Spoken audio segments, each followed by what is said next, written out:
Hello WhatsApp, আমি Sonali. Welcome and welcome back to my channel. আচ্ছা, সবাই ভালো আছে তো? আশা করছি ভালোই আছো। আমিও আছি বেশ ভালো।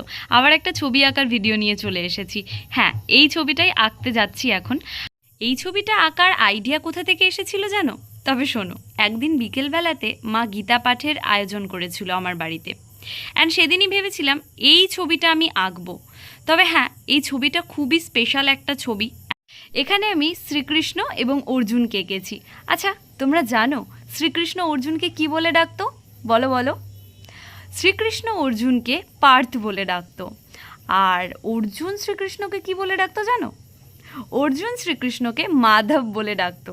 বেশিরভাগ গীতারই কভার পেজে কিন্তু এই ছবিটা দেখতে পাওয়া যায়। এখানে আমি একটা শ্লোকও লিখেছি। গীতার 4 নাম্বার অধ্যায়ের 7 এবং 8 নাম্বার শ্লোকটা এখানে দিয়েছি। পুরো কাজটাই অর্থাৎ পুরো ছবিটাই কিন্তু আমি এঁকেছি জল রঙের সাহায্যে।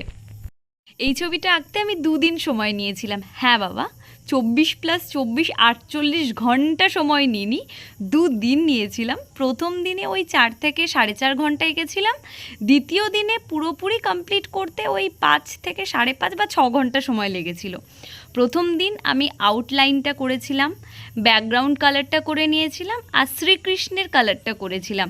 আর শ্রীকৃষ্ণের ডিটেলিং, তারপরে অর্জুনের কালার, তারপরে এই পাশে রথ, ঘোড়া, এগুলো পুরোটা বা যা যা বাকি ছিল পুরোটা কমপ্লিট করতে বা শ্লোকটা লিখতে, পুরোটা কমপ্লিট করতে আমি পরের দিন বসেছিলাম। এই ছবিটা নিয়ে জানো, আমি প্রচণ্ড পরিমাণে এক্সাইটেড ছিলাম। আমি ছবিটা আঁকতে আঁকতে বারবার ভাবছিলাম যে পুরোটা কমপ্লিট হবার পর কেমন রেজাল্ট আসবে, আউটপুটটা ঠিক কীরকম আসবে, মনের মতো হবে তো যেরকম ভাবছি সেরকম। আসলে কি হয়, বেশিরভাগ সময় এই ছবি আঁকার পর না, মানে আমার ছবি আঁকতে আঁকতে মনে হয় হ্যাঁ ঠিক যাচ্ছি ঠিক যাচ্ছি ঠিক আঁকছি, কমপ্লিট হয়ে যাওয়ার পর নিজের অনেক ছবি নিজের আর পছন্দ হয় না। হ্যাঁ, আমার মা বা আমার ফ্রেন্ডস বা আমার দিদি অনেকেই বলে যে হ্যাঁ ছবিটা খুব সুন্দর হয়েছে, তুই কীভাবে বলছিস ছবিটা ভালো হয়নি, খুব ভালো হয়েছে। কিন্তু আমার ঠিকঠাক সবসময় আমার ছবি পছন্দ হয় না। অ্যান্ড এই ছবিটা কমপ্লিট হবার পর আমার কিন্তু বেশ ভালো লেগেছে।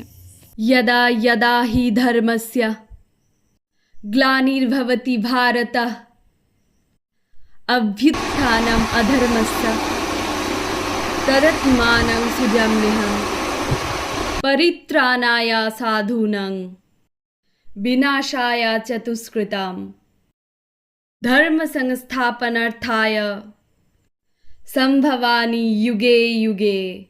এর অর্থ বাংলায় ছোট্ট করে বলতে গেলে, হে ভারত, যখনই ধর্মের গ্লানি হয় এবং অধর্মের অভ্যুত্থান হয়, তখন আমি নিজেকে প্রকাশ করে অবতীর্ণ হই। সাধুদের পরিত্রাণ এবং দুষ্কৃতকারীদের বিনাশ করার জন্য এবং ধর্ম সংস্থাপনের জন্য আমি যুগে যুগে অবতীর্ণ হই। Thank you. অ্যান্ড আমাকে সাপোর্ট করার জন্য আমার চ্যানেলটা সাবস্ক্রাইব করে দিও আর ভিডিওটা একটা লাইক দিও। Bye bye.